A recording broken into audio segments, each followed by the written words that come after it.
अब सुबह की चाय की चुस्की हो या फिर रात को सोते समय का आपका दूध, पिछले कुछ वक्त से कई लोगों की पहुंच से ये अब बाहर हो चुके हैं और वजह है दूध की कीमतों में होती लगातार बढ़ोतरी। नमस्कार, स्वागत है आपका स्वदेश विशेष में। मैं हूं आपके साथ प्रशांत पांडे। पिछले कुछ समय में मिल्क निर्माता कंपनियों ने दूध की कीमतों में बेतहाशा बढ़ोतरी की है और यकीन मानिए ये बढ़ोतरी मामूली नहीं बल्कि मौजूदा महंगाई से कहीं ज्यादा है। अब सवाल उठता है कि ऐसे समय में जब भारत दुनिया का सबसे बड़ा दुग्ध उत्पादक देश है तो क्यों दूध की कीमतें हमारे देश में आसमान छूती जा रही हैं। मिल्क निर्माता कंपनियों की माने तो इसके पीछे की वजह हैं चारे की बढ़ती कीमतें यानी जो फॉडर कॉस्ट है और इसके साथ ही मांग में बेतहाशा बढ़ोतरी। और ऐसा माना जा रहा है कि यह आफत यही नहीं थमने वाली बल्कि आने वाले समय में दूध की कीमतों में बढ़ोतरी ऐसे ही जारी रहेगी। तो चलिए आज इन्हीं अहम पहलुओं पर हम चर्चा करेंगे। हमारे साथ कुछ खास मेहमान भी मौजूद रहेंगे, लेकिन ईटी नाउ स्वदेश विशेष के जरिए कुछ बड़े सवाल यहां पर पूछ रहा है। तो ये सवाल हैं कि आखिर क्यों लगातार दूध के दाम बढ़ते जा रहे हैं। दूध की कीमतों में बढ़ोतरी से महंगाई में भी इजाफा होगा, लेकिन सबसे बड़ी बात कि क्या ऐसे ही आगे जारी रहेगी दूध की कीमतों में बढ़ोतरी और सबसे बड़े दूध उत्पादक देश में दूध इतना महंगा क्यों बिक रहा है। तो ये वो सवाल है जो आज इस चर्चा में हम उठाने वाले हैं।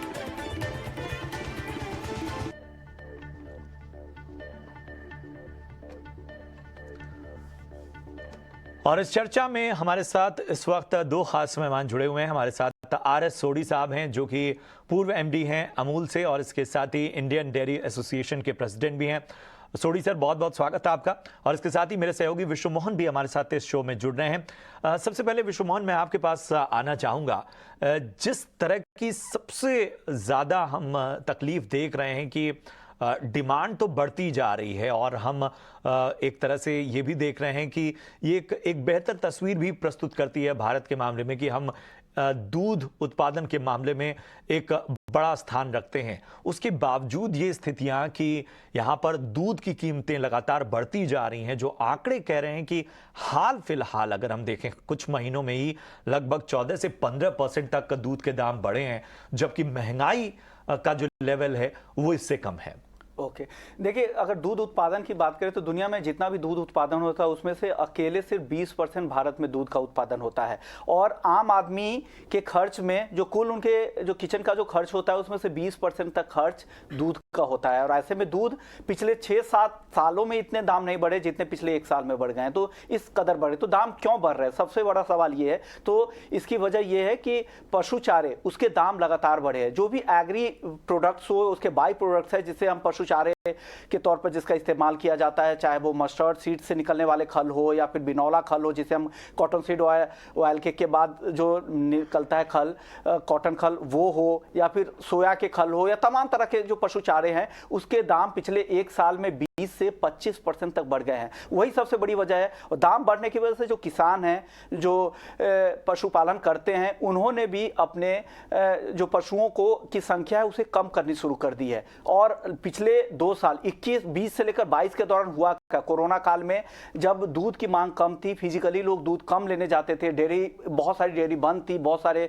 रिटेल आउटलेट्स बंद थे, लोगों ने खपत कम कर दी थी। तो इस दौरान लोगों ने अपने पशुओं को कम करना शुरू कर दिया था क्योंकि उनकी कॉस्ट ज्यादा थी, क्योंकि खिलाने के लिए तो उनका कॉस्ट उनको बियर करना ही पड़ा था उस वजह से। और जब दोबारा से रीओपनिंग हुई पूरे देश में उसके बाद डिमांड धीरे धीरे बढ़ने लगी और डिमांड अब प्री कोविड लेवल के आसपास पहुंच चुकी है। और जैसे जैसे पॉपुलेशन देश की बढ़ेगी ये खपत और भी बढ़ने वाली है। और यही वजह है कि डिमांड सप्लाई के मुकाबले अब तेजी से ऊपर की ओर जा रही है और उसका असर हम कीमतों में देख रहे हैं। और लगातार महीने दर महीने की कंपनियां जितनी कंपनियां हैं वो लगातार दूध की कीमतें बढ़ाती जा रही हैं।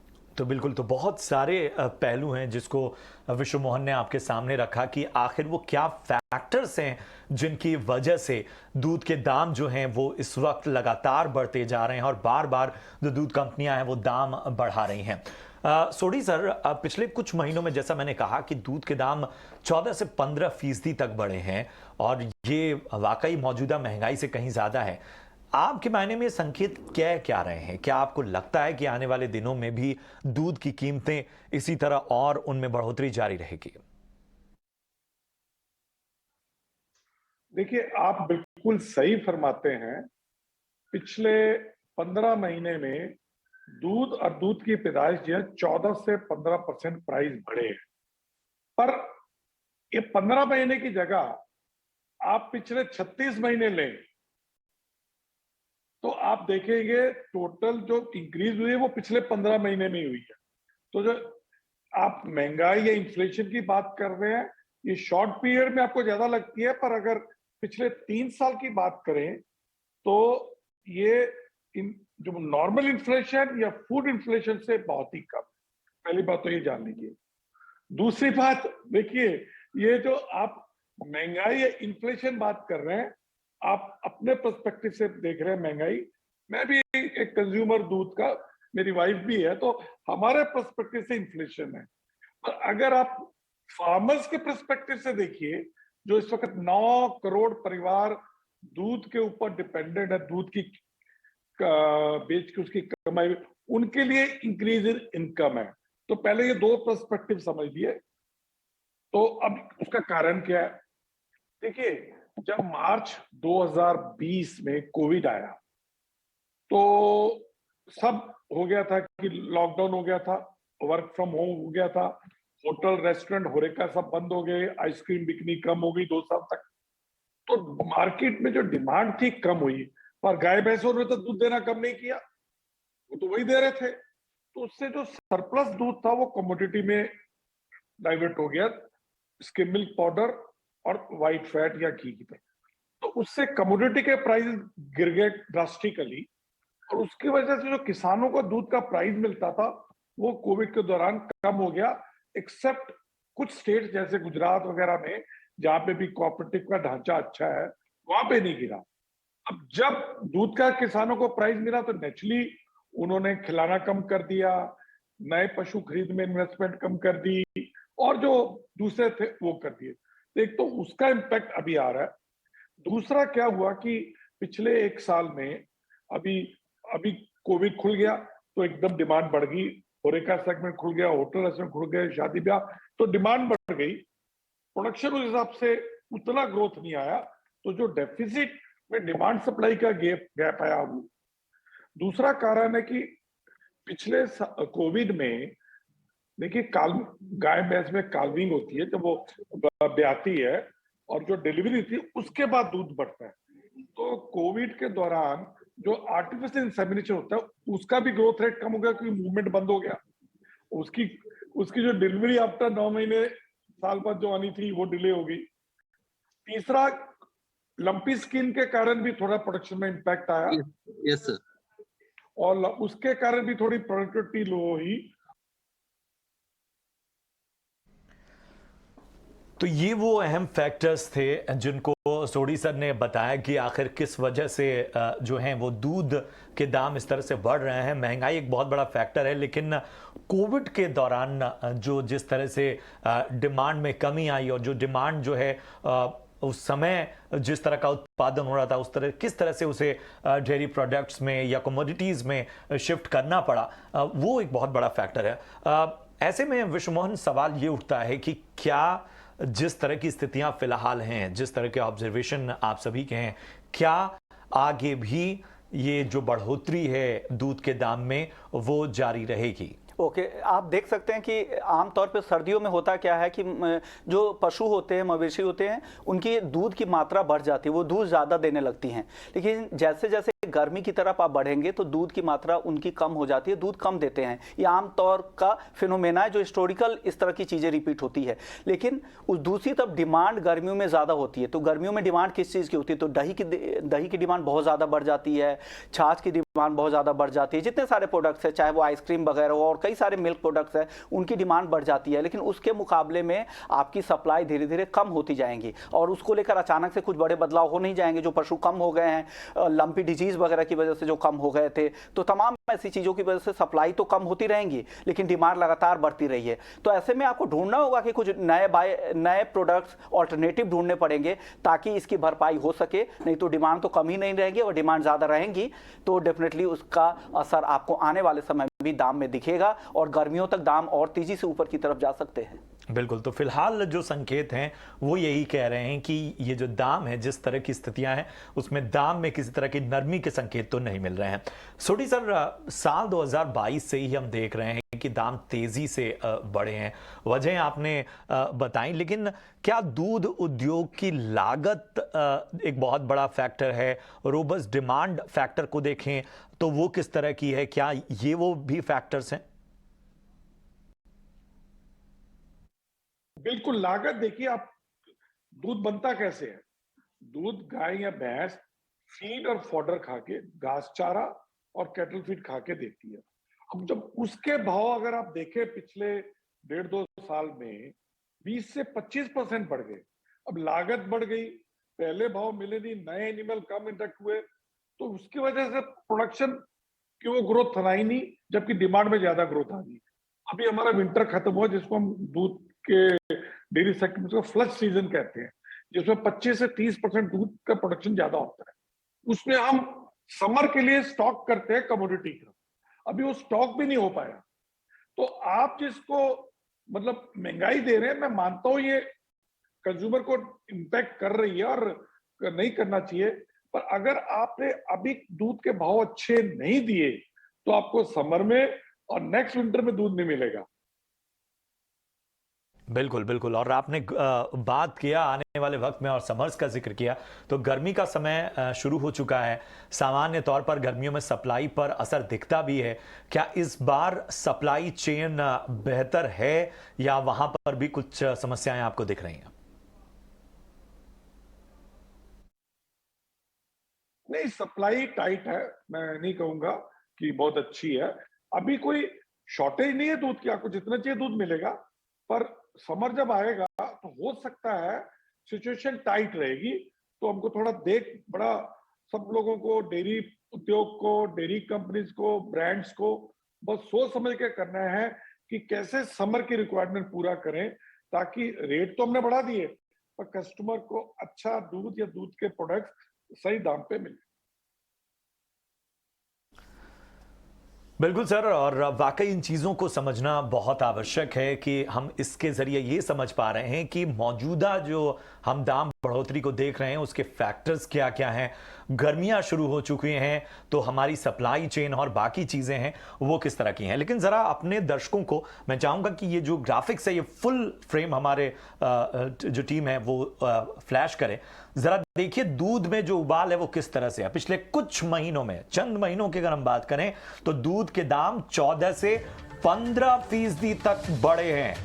सामान्य बात नहीं है, और वो इसलिए नहीं है क्योंकि ये जो इजाफा आप देख रहे हैं ये अभी की जो महंगाई है उससे कहीं ज्यादा है।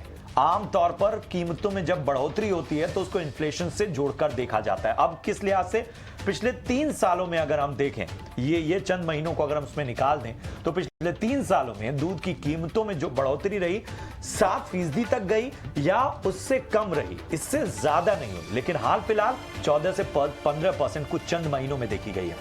10 साल पहले 42 रुपए में आपको फुल क्रीम दूध 1 लीटर मिल जाता था। और उस लिहाज से देखें तो अभी के जो दाम है उसमें भी जो बढ़ोतरी है वो अब बढ़ते बढ़ते 10% के ऊपर जा रही है। तो एक मोटा अनुमान यह है कि 14-15% तो हमने इन कुछ चंद महीनों में देखा है, लेकिन इन 10 सालों में भी जो बढ़ोतरी है वो 10% के ऊपर रही है। लेकिन बार अगर हम देखें पिछले 3 सालों का तो देखते हैं कि 7% या 7% से नीचे ही रही है। और उस लिहाज से ये वाकई अलार्मिंग सिचुएशन है। अब जैसा कि हम कह रहे हैं कि भारत में जो दूध उत्पादन है वो बहुत ज्यादा है। अब आंकड़ा आपको बता दें कि भारत में जो दूध उत्पादन की फिलहाल स्थिति है वो ये है कि 22 करोड़ टन से अधिक भारत हर साल दूध उत्पादन कर रहा है। अब इसमें एक बहुत बड़ा फैक्टर यह है कि 1950-51 में जो खपत थी वो प्रति व्यक्ति दूध की खपत केवल 124 ग्राम प्रति दिन के हिसाब से थी, लेकिन 2020-21 में ये 427 ग्राम प्रति व्यक्ति हो गई है। उत्पादन में हम आगे हैं, अमेरिका से दुगना उत्पादन हम कर रहे हैं, लेकिन हमारी डिमांड भी, हमारा कंज्यूमर जो बेस है वो भी बहुत बड़ा है और डेयरी उत्पादों में अलग अलग तरह के जो हैं वो कंज्यूमर हैं। और इसलिए अब एक बड़ा सवाल यह है कि क्या भारत को अब कुछ और विकल्पों की ओर जाना होगा। भारत में डेयरी और पशुपालन जो है वो प्रतिवर्ष कुल कृषि विकास में लगभग आधा योगदान देते हैं। तो इतना ब्राइट जो है वो तस्वीर नजर आती है, लेकिन जब कंज्यूमर तक उसे पास ऑन करने की बारी आती है तो जो भी इस वक्त समस्याएं हैं, जो भी दबाव है, उसका असर उस प्राइसिंग पर पड़ता है। तो ऐसे में सवाल उठता है कि अब इसका विकल्प हल क्या होना चाहिए।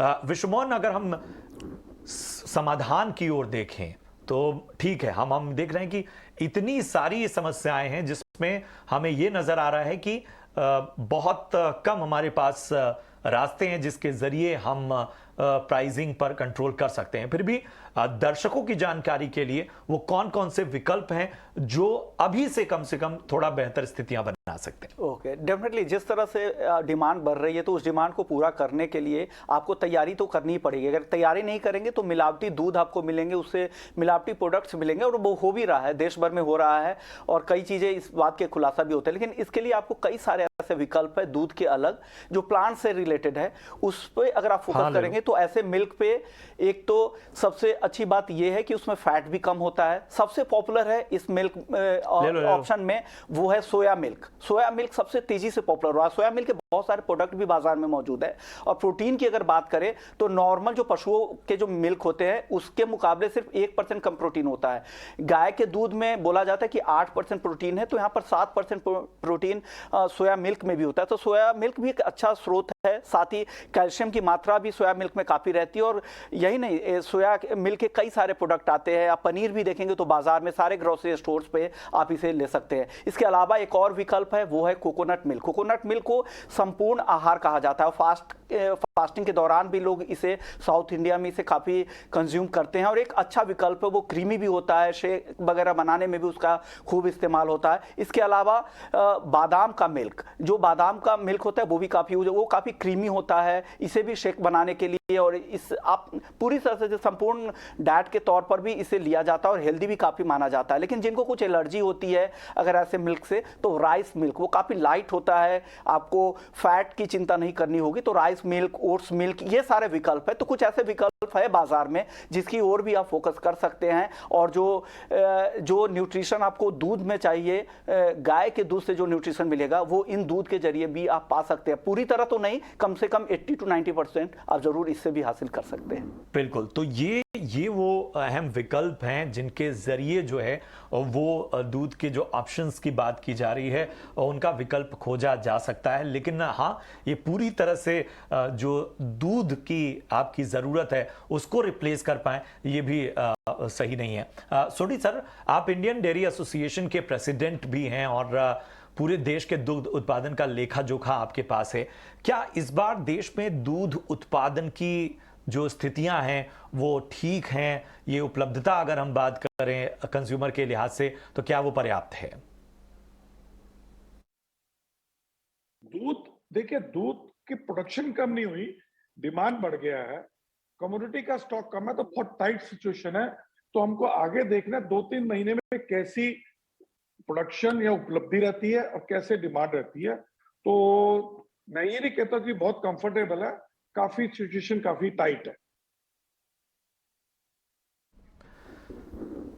तो देखिए, ऐसा कोई बहुत बड़ा संकट नहीं है और हम इस चीज़ को इस तरह से भी देख रहे हैं क्योंकि कोविड के जो 2 साल ख़ास तौर पे देखें तो उन्हें हमें कम से कम डिस्काउंट देना होगा और उसको अगर हम डिस्काउंट देते हैं तो भी हम देखें तो बहुत ज़्यादा स्थिति चिंताजनक नहीं है। लेकिन चिंता की बात क्या है कि दूध एक ऐसी चीज़ है जिसकी हर परिवार, हर घर को ज़रूरत है और कंज्यूमर बेस जो है वो बहुत बड़ा है जो दूध की खपत कर रहा है पूरे देश में।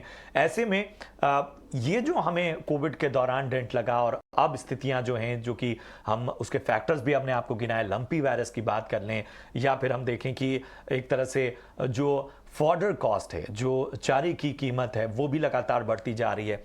इस तरह से हम खेती में जब देखते हैं तो खेती में भी लागत बढ़ती है, तो उन सब चीज़ों का असर नज़र आ रहा है। और एक तरह का एक जो सबसे बड़ा फैक्टर ये भी समझ में आता है कि वक्त के साथ शायद जो दुग्ध पशुपालन और दुग्ध उत्पादन का जो बिजनेस है, इसमें शायद अवेयरनेस की कमी है। विश्वमोहन से जरा हम समझने की कोशिश करेंगे।